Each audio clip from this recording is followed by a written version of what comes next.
2024년을 보내고 또 2025년을 맞이하는 시간입니다. 시간의 흐름 속에서 우리가 하나님의 은혜를 좀 돌아보고요. 그리고 또 하나님의 새롭게 역사하심을 바로 우리가 기다리는 그런 시간입니다. 우리 주변에 계신 분들하고 좀 인사를 나눌 텐데요. 한 해를 돌아보면서 우리가 감사합니다. 또 내년 한 해를 기다리면서 축복합니다. 감사합니다. 축복합니다. 인사하실까요? 감사합니다. 축복합니다.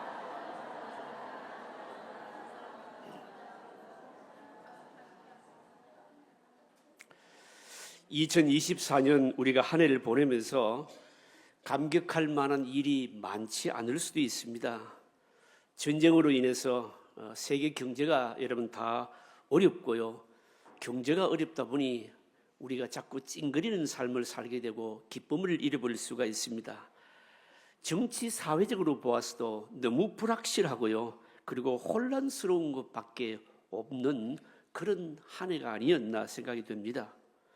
그러나 하나님은 자기를 의지하는 바로 믿음의 백성들에게요, 항상 승리를 주시고요, 복을 주시고요, 우리가 생각하지 못했던 길들을 바로 열어놓으시는 바로 하나님이십니다. 그래서 오늘 이 성부 영신 예배는요, 정말 하나님을 의지하는 다윗에게 주셨던 그 승리와 축복과 안정이 무엇인가, 이걸 좀 우리가 생각하면서, 그러면서 2025년 한 해도 승리와 그리고 축복과 안정의 해가 되기를 바란다, 이런 의미로 말씀을 좀 나누도록 하겠습니다. 그래서 여러분 오늘 설교 제목이 보시면요, 승리, 축복, 안정, 바로 그렇습니다. 8장은 이 사무엘하 8장은요, 성경에서 참 대단히 유명한 장입니다. 다윗이 얻은 승리와 축복을 전부 나열하고 있는데, 블레셋이나 모압이나 아니면 소바나 에돔이나 이런 주변 나라들과 싸워서 큰 승리를 얻게 되고요, 많은 전리품을 얻을 뿐만 아니라 사람들로부터 칭송도 받게 되고 어마어마한 또 부를 획득하는 이런 것들을 낱낱이 바로 열거하고 있는 장입니다.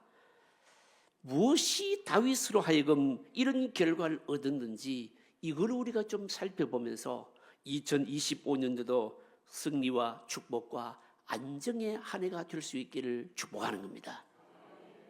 먼저 보겠습니다. 첫 번째로는요, 여호와의 사자입니다. 다윗이요, 통일 왕국을 이룬 이후에 얼마나 많은 나라들을 정복했는지 이거 다 열거하고 있습니다. 먼저 보시면요, 서쪽으로 블레셋 사람을 치고 그들을 항복시켰다 말씀합니다. 1절에 보시면 그 후에 다윗이 블레셋 사람들을 쳐서 항복을 받고 블레셋 사람들의 손에서 메덱 암마를 빼앗으니라 라고 말씀합니다. 여러분, 여기 이 블레셋이 여러분 누구입니까? 요즘도 중동에서 여러분 바로 이스라엘 백성들이요, 바로 전쟁을 계속하고 있는 나라가 팔레스틴인데, 이 팔레스틴의 바로 이 블레셋이 팔레스틴의 바로 후손들입니다. 그러니까 이스라엘 백성들을요, 정말 지겹게 괴롭혀온 족속들이 바로 블레셋입니다. 어떻게 보면 이스라엘 역사에 있어서 정말 지긋지긋한 존재입니다. 사사시대를 보게 되면요, 끊임없습니다. 수백 년 동안 이스라엘의 옆구리를 찔렀던 자들이 바로 이 블레셋이었습니다.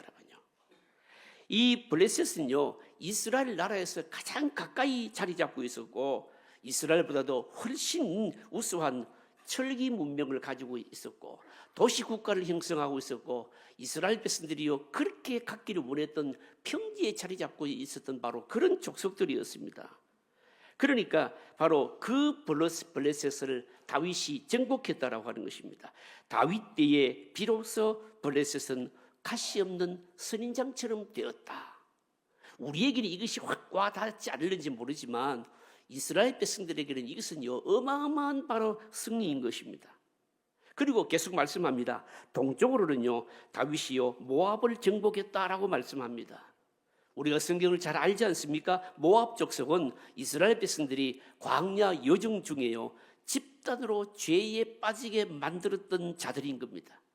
그런데 이들이 또 어떻게 되었는가 하면 2절 말씀해 보시면 다윗이 또 모압을 쳐서 그들로 땅에 엎드리게 하고 줄로 재어 그 2줄 길이의 사람은 죽이고 1줄 길이의 사람은 살리니 모압 사람들이 다윗의 종들이 되어 조공을 드리니라.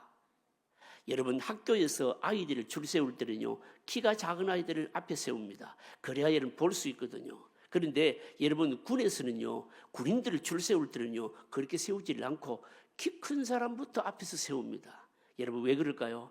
전쟁을 해야 되고 싸워야 되니까 힘있고 강한 자들을 앞에 세우는 것이죠. 다윗은요, 키 큰 사람들을 다 죽이고 키 작은 사람들만, 이 모압 사람들만 살려두었다는 겁니다. 이게 무슨 뜻인가 하면 다시는 모압이 이스라엘을 대항하지를 말라라고 하는 뜻입니다. 그러니까 다윗이 모압을 완전히 정복해 버렸다는 뜻입니다. 그리고요, 계속해서 성경이 말씀합니다. 북쪽으로는요, 소바, 아람의 다메섹, 하마스를 정복했다. 오늘 우리에게 생소한 지명 아닙니까? 3절부터 10절까지 쭉 내용입니다. 여기 소바는요, 다메섹 위쪽에 자리 잡고 있었던 바로 지역입니다. 그리고 하마스는요, 그보다도 더 위에 위치하고 있던 바로 자리 잡고 있었습니다. 다메섹은요, 유브라데 강과 메소포타미아 지역으로 가장 그 중요한 교통요지였던 아람 지역의 바로 대표적인 전략 요충지였습니다. 여러분, 요즘도 중동 전쟁 사태를 우리가 뉴스를 듣잖아요. 뉴스를 가만히 들어보면서 들려오는 이야기 지명이 있잖아요. 다름 아닌 바로 시리아의 다메섹, 사실은 굉장히 뜨거운 감자입니다. 결국은요, 이 세 곳은요, 다윗 왕국의 북방 한계선이 되었다라고 하는 뜻입니다. 근데 여기서 우리가 좀 중요하게 여겨봐야 될 지명이 뭔가 하면 하맛이라고 하는 바로 지명입니다.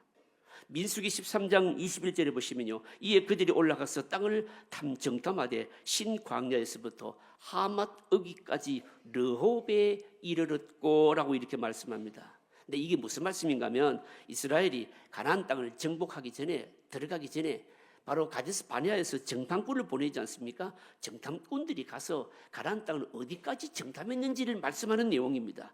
정탐꾼들은요, 가나안 최남단에서 보다도 아래인 신광야에서부터 유브라데 연안과 지중해에 이르는 하맛 어기까지 정탐했다, 그렇게 말하는 겁니다. 그런데 사실은 이 정탐은요, 정탐으로 여러분 끝나버리는 겁니다. 눈으로만 구경하고 침 한번 발라보지는 못합니다. 그러니까 이름으로만 남아 있었던 곳입니다. 그런데 성경이 말씀하는 게 뭔가 하면 다윗이 바로 여기까지 정복했다는 겁니다. 무슨 말씀인가 하면 다윗이 통일왕국을 이룬 이후에 바로 승리와 정복이 얼마나 대단했는지를요, 이걸 바로 소상하게 밝힌다는 겁니다. 놀라운 것은요, 누구도 다윗의 적수가 되지를 못하는 겁니다. 가는 곳곳마다 줄줄이 사탕을 엮듯이 그냥 엮어오는 겁니다. 마병과 군인의 수는요, 얼마든지 다윗을 이기고도 남는데, 근데 막상 전쟁을 해보면, 싸워보면요, 도무지 다윗을 누구도 당하지를 못하는 겁니다. 특히 블레셋 같은 경우에는요, 사울 왕이 일평생 블레셋을 이겨보려고 했는데도 결국은 바로 블레셋과의 전쟁에서 패배를 해서 길보아 산에서 세 아들과 함께 그만 최후의 비극을 전살하는 곳이 바로 이 블레셋 아니겠습니까, 여러분요? 사울은 바로 인간적인 방법으로 자기 주위에 전쟁을 잘하는 사람들을요, 돈을 주고 용병으로 다 사들여와서 그들을요, 전적으로 훈련시키고 길렀습니다. 그런데도 사울은 블레셋을 이길 수가 없었습니다. 반대로 다윗은요, 자기 주위에 용병도 없고, 그리고 사울보다도 군사력이 많은 것도 아닙니다. 그런데도 불구하고 블레셋을 쉽게 이겼다는 겁니다. 이게 바로 뭔가 하면요, 미스테리라고 하는 겁니다. 도무지 계산이 안 나오는 겁니다. 이해가 안 되는 겁니다. 이렇게 저렇게 다 계산해 보아도 도무지 바로 이길 수 없는 것들 다 이겨내었다라고 하는 것입니다. 도대체 그 비결이 뭐겠느냐, 그 비법이 뭐겠느냐라고 하는 겁니다. 그것은 다름 아닌 바로 여호와의 사자 이론 때문인 겁니다. 여러분, 여호와의 사자 이론이 뭘까요? 이 구약 성경에 보시면 역사서에 대단히 여러분 중요한 이론입니다. 여러분요, 여호와의 사자 이론이라고 하는 것은 하나님의 백성들이 말씀에 순종을 할 때, 하나님을 철저하게 의지하게 될 때, 우리 눈에 보이지 않지만 하나님의 사자가 먼저 앞서가셔서 적을요 전부 칼로 전부 다 쳐놓는 겁니다. 저를 쳐놓기 때문에, 그러니까 이스라엘 백성들은요 마치 땅에 떨어진 이삭을 줍듯이 전쟁을 하면 되는 겁니다. 그래서 다윗은 가장 어려운 적들도 가장 쉽게 이길 수 있었다. 이게 바로 여호와의 사자 이론인 겁니다. 여러분, 이게 오늘 우리들에게 말씀하는 것이 뭘까요? 하나님께서 우리에게 주신 말씀은요, 우리가 생각하는 그 이상의 어마어마한 능력을 가지고 있지 않습니까, 여러분? 기드온의 300용사들 300명밖에 안 됩니다. 그런데 말씀을 외쳤을 때에 10만 명이 넘는 미디안 군사들이요 두려워서 미쳐 날뛰면서 서로가 서로를 죽이지 않았습니까? 하나님의 백성들이 말씀의 능력을 의지하고 믿게 되었을 때에, 선포하게 되었을 때 사탄은요 뱀처럼 땅에서 기었습니다. 하나님의 백성들이 말씀을 붙들고 하나님을 의지하게 될 때 마치 이삭을 줍는 것 같이 쉽게 모든 것을 다 이길 수 있었다는 것이죠. 그것은 다름 아닌 하나님의 사자가 우리 눈에 보이지 않지만 먼저 앞서가셔서 쳐놓으시기 때문이라는 겁니다, 여러분. 그러나 그렇지 않고 하나님의 말씀에 불순종하면서 하나님을 의지하지 않으면서 더 많은 무기를 준비하고 높은 성을 바로 쌓을 때는요 여지없이 패합니다, 여러분요. 하나님이 함께 하시도록 하는 것, 이게 가장 승리의 확실한 비결이다. 여호와의 사자 이론, 바로 이겁니다, 여러분. 사랑하는 성도 여러분, 2025년을 여러분 시작하면서 여러분 여러 가지 많은 생각들이 있지 않겠습니까? 계획도 있지 않겠습니까? 노력도 해야 되겠죠. 오늘 우리가 이 송구 영신 예배를 드리면서 특별히 저와 여러분들의 마음속에 여호와의 사자가 우리 앞서 가셔야 된다, 이걸 좀 붙들자라고 하는 겁니다, 여러분요. 계획도 있고 노력도 하지만 하나님이 먼저 앞서 가셔서 일하시도록 하자. 하나님의 말씀을 붙들고 하나님을 의지하게 되면 하나님은 우리 앞서 가셔서 먼저 일하신다는 거죠, 여러분요. 그러면은 내가 이기려고 하는 것보다도 훨씬 여러분 뭡니까? 쉽게 승리할 수가 있는 겁니다. 힘들지 않고 모든 것이 쉽게 이루어진다는 것이죠. 여러분, 이 여호와의 사자 이론을 붙드는 2025년이 되시기를 바랍니다, 여러분. 무엇을 하든지 간에, 어떤 일을 하든지 간에, 어떤 어려움이 있든지 간에, 무슨 계획을 가지고 있든지 간에, 내가 어떤 노력을 하든지 간에 하나님이 내 앞서 먼저 가셔서 그리고 나 대신 싸워주시고 나 대신 일해주시고 나 대신 길을 열어주시고, 바로 이걸 우리가 의지하자라고 하는 것입니다. 여러분, 이런 믿음으로 나아가게 되면요 상상할 수 없는 놀라운 길들을 여러분 승리를 맛보게 될 것입니다. 둘째로 생각할 것은요 물질적인 축복입니다. 다윗이요 어떻게 하든지 하나님의 말씀대로 하나님을 의지하면서 모든 것을 하려고 했을 때에 전쟁에서 승리하는 것만이 아니고, 오늘 8장을 가만히 읽어보시면요 바로 물질적인 축복까지 바로 더하셨습니다. 다윗이 받은 물질적인 축복이 얼마였는지를 전부 말씀합니다. 하닷 에셀의 부하들이요 가진 금 방패를 빼앗았다, 그렇게 말합니다. 7절에 보시면요 다윗이 하닷 에셀의 신복들이 가진 금 방패를 빼앗아 예루살렘으로 가져오고, 원래 여러분 구약의 다윗의 여러분 전투는요 전리품을 목적으로 하는 전쟁이 아니었습니다.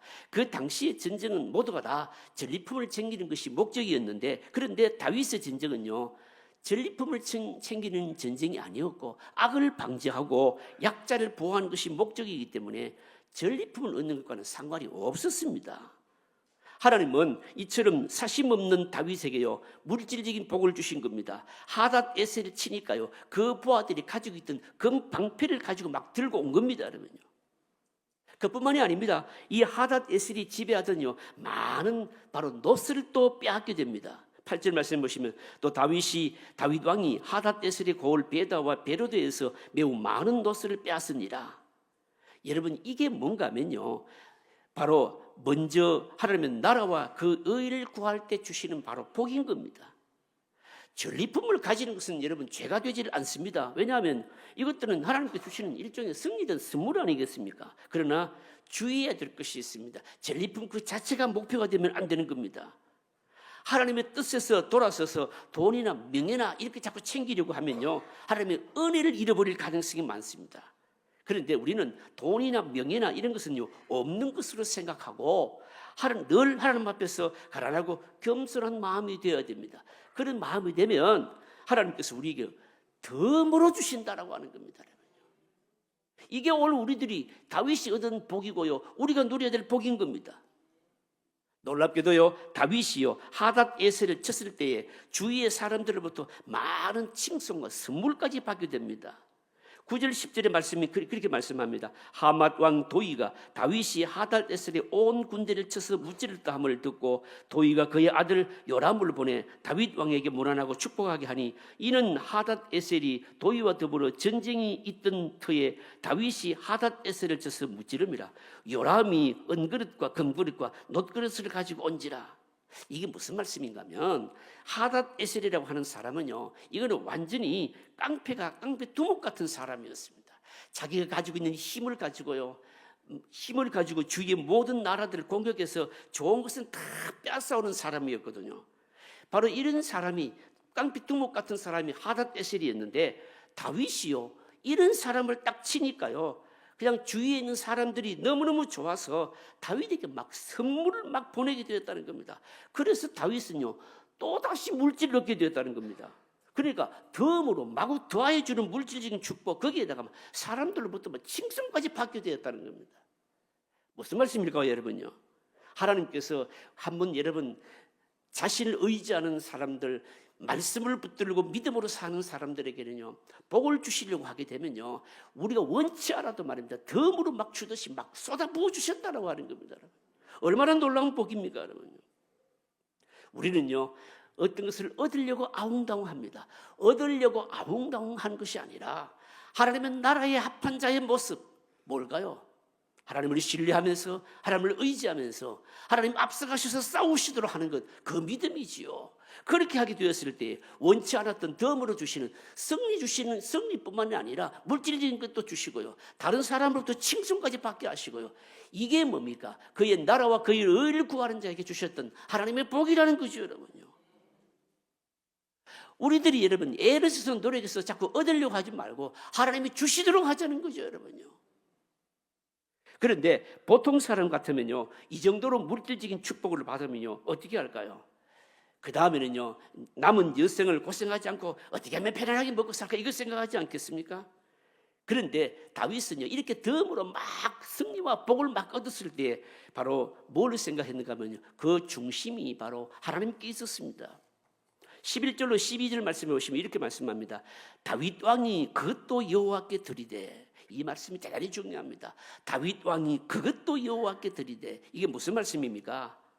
여러분 이게 무슨 말씀인가 하면, 하나님께서 승리도 주셨고 전리품도 주셨고 막 칭송도 얻게 되었는데, 이런 모든 것들을 다 그것까지도 뭡니까? 여호와 앞에 드렸다는 겁니다. 이게 무슨 말씀인가 하면, 여러분 진정한 승리는요 전쟁을 하고 난 이후에 여러분 결정이 되는 겁니다. 다윗은 자기가 얻은 그 많은 재물로 인해서 개인적으로 소유하지 않고 하나님께 다 바친 겁니다. 이거는 어떤 뜻일까요? 이 모든 승리가 자신의 힘이 아닌 바로 하나님이 하신 것이다, 이 고백 아니겠습니까, 여러분요? 뭘 말씀하는 것일까요? 여러분 다윗의 진정한 승리는요 이렇게 전투 이후에 바로 나타나게 되었던 것입니다. 여러분 전쟁에서 이긴 이후에 바로 다른 것에 마음 빼앗기지 않겠습니까? 전리품을 많이 얻게 되면요, 그때 여러분 어떻습니까? 그때 사실은 승리에 도취되어서 교만하거나 아니면 마음이 여러분 해이해지거나 또 아니면요 무슨 기도의 열정이나 영적인 긴장이나 이런 것들을 잃어버릴 가능성이 많은 것이죠, 여러분요. 여러분 사단의 마지막 공격은요 언제나 칼집에 꽂은 이후에 있는 겁니다, 여러분. 승리에 도취되어서 싸우던 그 열정들을 잃어버리거든요. 하나님께 대한 마음을 잃어버리고요. 이렇게 되면 여러분 그는 완전히 또 지게 되는 겁니다. 승리의 전리품에 도취한 채 그것으로 무너지는 경우가 많다는 거죠, 여러분요. 여러분 우리의 삶들을 한번 적용해 보십시오, 여러분요. 뭐가 부족합니다. 부족한 것이 있을 때는 어떻습니까? 정말 하나님께 매어 달리는 좋은 신앙을 유지하죠. 그러다 하나님께서 정말 우리가 구하는 것을 주셨을 때 얻어주신 그것 때문에 우리 신앙이 무너져버린 게고 얼마나 많은지 모릅니다, 여러분. 힘들고 어려울 때 하나님 붙잡았는데 그 어려움이 해결되고 난 이후에 하나님을 향한 이 믿음의 끈을 놓아버린 게 얼마나 많습니까, 여러분. 그러나 다윗은 그러질 않았다는 것이죠. 성리를 주시고 전리품을 주시고 많은 재물이 생겼는데 그것 가지고 어떻게 합니까? 그것 가지고 하나님을 위해서 사용했다는 거죠, 여러분요. 놀랍게도요, 성경을 보게 되면 이렇게 다윗은 다 드렸는데도요, 얼마나 하나님께서 더 많이 축복을 해주셨는지 역대하 29장에 보시면요, 역대기 보시면 그의 말년에, 다윗의 말년에요, 성전을 건축하는데 금 3천, 은 7천 달란트를 드렸다라고 말씀합니다. 여러분, 이거는요, 오늘날의 단위로 환산하게 되면요, 금은요 약 103톤, 은은 240톤에 해당되는 어마어마한 양인 겁니다, 여러분. 무슨 말씀입니까? 다윗이 드린 이 전리품들은 하나님께서 진정한 전쟁의 승리자다라고 고백하는 것인 동시에 성전을 짓기 위한 바로 준비를 하는 것이었다는 것입니다, 여러분. 뭘 말씀하는 것일까요? 이걸 보게 될 때 다윗은 그야말로 여러분 진정한 축복이 어디에서 나오는지를 알았다는 것이죠. 그게 뭘까요? 성전에 있다는 것을 바로 알았다는 것입니다, 여러분. 복의 모든 근원은 다름 아닌 하나님의 성전이었습니다. 다시 말씀드려서 그에게 어마어마한 하나님께서 승리와 복을 주셨을 때 그 승리와 복을 가지고 성전을 위한 예배하는 바로 마음이 다윗의 중심이었다는 겁니다, 여러분. 사랑하는 성도 여러분, 하나님께서 우리가 원하지 않아도요 우리에게 복을 주실 믿음이 뭘까요? 성전, 교회, 예배를 먼저 생각할 수 있는 중심이어야 된다는 겁니다. 하나님께서 우리에게 뭔가를 허락해 주실 때, 하나님께서 뭔가 나에게 동행해 주시는 흔적이 나타나게 될 때, 하나님께서 나에게 뭔가 음성을 들려주실 때, 하나님께서 나에게 뭔가 손길을 보여주실 때, 그때 여러분 다름 아닌 바로 하나님 중심, 교회 중심, 예배 중심, 성전 중심, 다윗이 바로 그랬다는 거죠, 여러분요. 사랑하는 성도 여러분, 하나님 중심의 삶이 여러분들의 삶 앞에 크게 펼쳐지시기를 바랍니다, 여러분요. 환경이나 상황이 어떻게 펼쳐진지 간에 하나님 중심이 되시기를 바랍니다, 여러분요. 미래 여러분 어떻게 펼쳐질지 모릅니다. 하지만 그 모든 것이 하나님의 손에 있지 않겠습니까? 하나님 중심의 믿음을 가진 자에게는 엄청난 장애물도요 여러분 디딤돌로 되게 만드시는 분이 하나님이십니다. 여러분 2025년도 바로 이렇게 다윗같이 하나님 중심의, 성전 중심의, 예배 중심의 삶을 새롭게 이끌어가시는 그런 은혜가 있으시기를 바랍니다. 오늘 셋째로 마지막으로 생각할 것은요 바로 정치적인 안정입니다. 그러니까 승리를 얻었고요, 물질적인 축복을 얻었고요, 그 다음에 뭔가 하면 안정인 겁니다. 다윗이 주변국들에게 승리를 거두고 물질적인 축복을 받고 이게 전부가 아니었다는 것이죠. 정치적으로 대단히 안정되었습니다. 인간적으로 보면요 다윗은요 사울보다도 훨씬 불안정한 사람이었습니다. 사울은요 인간적으로 나라를 다스렸기 때문에 주변에 사람들이 많았습니다. 하지만 다윗은요 오직 하나님의 말씀만 붙들었기 때문에 다윗을 도우는 사람이 별로 없었습니다. 그럼에도 불구하고 하나님은 다윗에게 안정을 주셨다는 거죠, 여러분. 어느 정도 안정을 주셨는가 하면요 우선요 이스라엘의 옆구리에 가시와 같은 에돔을 치게 됩니다. 13절 말씀입니다. 다윗이 소금 골짜기에서 에돔 사람 18,000명을 쳐 죽이고 돌아와서 명성을 떨치니라 라고 말씀합니다. 여러분 에돔은 우리가 잘 알지 않습니까? 이스라엘과 한 핏줄이기 때문에 사실은 이 에서의 후손인데요 형제 나라 아닙니까? 너무 잘 알기 때문에 두고두고 이스라엘을 괴롭히는 바로 민족 아닙니까? 왜 그렇습니까? 이스라엘의 약점을 잘 알았거든요. 그러니까 어떻습니까? 에돔은요 자신들이 축복에서 제외된 것 때문에 열등감을 가지고요 끊임없이 이스라엘 괴롭혔던 자들 아닙니까, 여러분요? 거기에다가 여러분 이 에돔 족속들은요 바위로 된 난공불락의 요새에 있었기 때문에 쉽게 여러분 함락할 수가 없는 자들이었습니다. 그래서 이스라엘의 옆구리에 박힌 파편쪽과 같은 그런 역할을 했습니다. 그런데 이들이 말입니다 다윗이 이들을 꼼짝 못하도록 만들었다는 겁니다.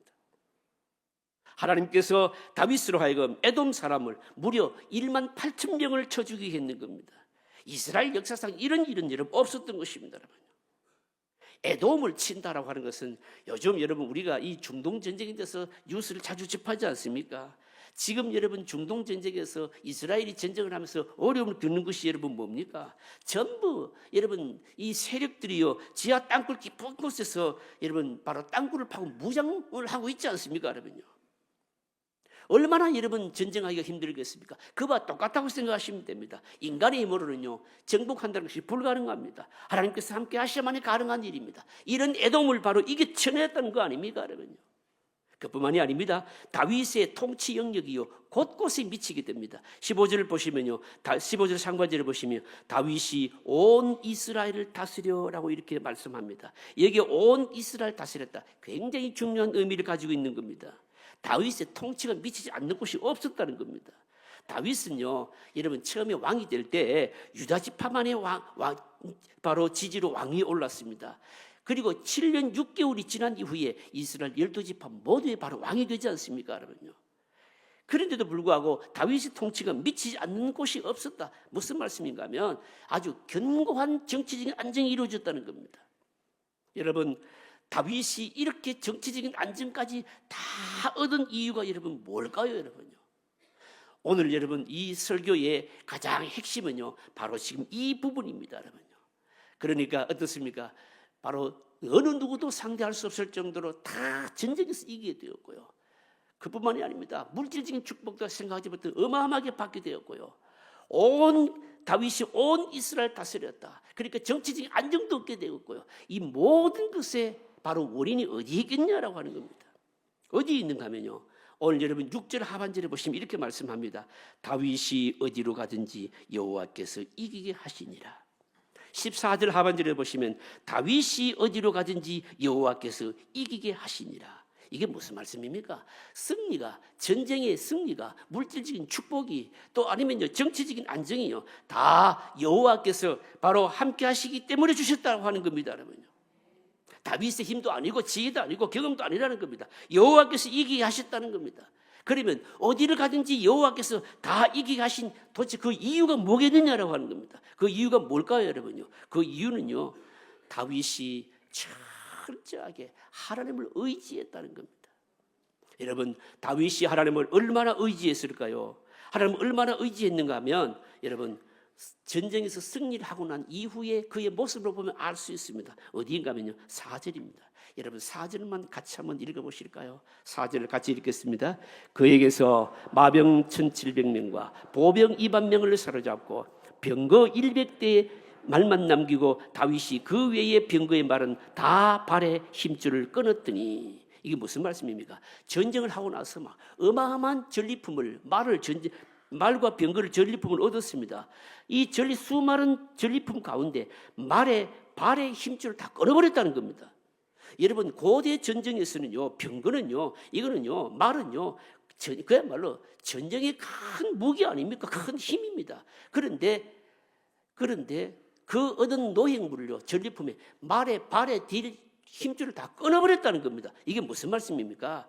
다시는 이 말을 전쟁용으로 사용하지 않겠다. 바로 이런 뜻을 밝혔다는 겁니다. 무슨 고백입니까? 나의 모든 진정한 승리는 하나님께서 주신 것이기 때문에 진정한 힘이 여호와께 있다. 이거 고백하는 것이죠. 다시 이걸 힘으로 삼지 않겠다는 거죠, 여러분요.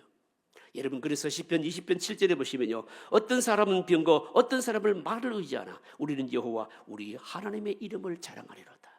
무슨 말씀입니까? 어디를 가든지 여호와께서 다 이기게 해주신 이유가 뭡니까? 그 원인이 어디 있는가 하면 철저하게 여호와를 의지했다는 겁니다. 이렇게 의지하니까 여호와 하나님께서 먼저 앞서가셔서 여호와의 사자가 모든 것을 다 이기게 해놓으셨고, 그리고 또 전리품도 물질도 주셨고요, 그의 통치도 다 미치지 않는 것이 없도록 안정도 주셨다, 이겁니다. 여러분 말씀을 정리하겠습니다. 여러분 다윗이요 싸움에 능력이 없는 사람 아닙니다. 다윗은요 뛰어난 군인입니다. 그럼에도 불구하고 그는요 하나님을 의지하는 믿음이 더 큰 사람이었습니다. 여러분 사랑하는 성도 여러분, 우리에게는 방법도 있고요 능력도 조금 있고요 살아온 경험도 조금 있고요 뭐 있지만 여러분 그거 철저하게 내려놓고 하나님만 의지하자는 거죠. 여러분요 하나님만 의지하게 되면 하나님께서 먼저 앞서가셔서 여호와의 사자로 우리를 위해서 싸워주실 것이고 원하지 않는 것도 주실 것이고요. 우리 힘이 미치지 못하는 것이 없도록 해주실 것이라는 겁니다. 모든 것을 믿음으로 하시면서 2025년 한 해를 시작하시기를 바랍니다. 인간적인 방식으로 자꾸만 아웅다웅하지 말고요. 하나님께서 앞서가셔서 이기게 해주시도록 하나님을 더 힘으로 삼고 의지하는 믿음을 가지시기를 바랍니다. 하나님께서 주시는 것을 담을 수 있는 믿음의 그릇을 준비하는 것이 여러분 중요합니다. 2025년도 새해가 밝았습니다. 여러분 우리는요 지금 정치적인 혼란 여러 가지 많은 사회적인 변화를 지금 앞에 두고 있습니다. 여러분요 다윗같이 하나님 의지하시고 다윗 같은 승리, 축복, 안정을 누리시는 2025년 이 축복된 한 해가 되시기를 주의 이름으로 축복합니다. 통성으로 기도하겠습니다.